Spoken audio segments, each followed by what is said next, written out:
حضور کی جو بڑی صاحبزادی ہے نا، سرکار کی 4 بیٹیاں ہیں، سب سے بڑی کا نام ہے سیدہ زینب، اس کے بعد ہے سیدہ رقیہ، اور تیسری ہیں سیدہ ام کلثوم، اور چوتھی ہیں سیدہ طیبہ حضرت فاطمہ الزہرا رضی اللہ تعالی عنہا۔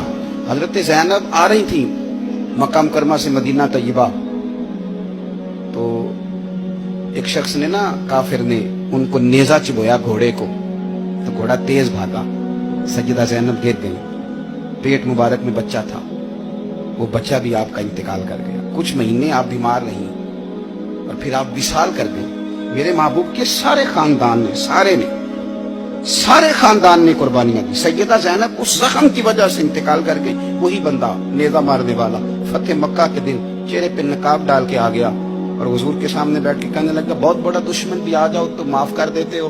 تو حضور نے فرمایا، تو چہرے سے کپڑا ہٹا، بیٹیاں بھولا نہیں کرتی، تو کلمہ پڑھ، میں تجھے بھی معاف کرنے کو تیار ہوں۔ یہ سارے رنگ صحابہ نے دیکھے، سارے۔ اور جس دن حضور بدر کو جا رہے تھے نا، میں فون کر دیتا ہوں، میں نہیں آ سکتا، میرے گھر میں فلانا بیمار ہے۔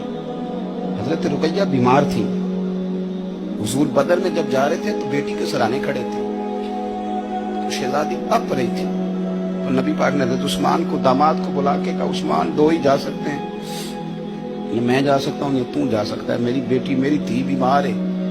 حضرت عثمان نے کہا نہیں جا سکے۔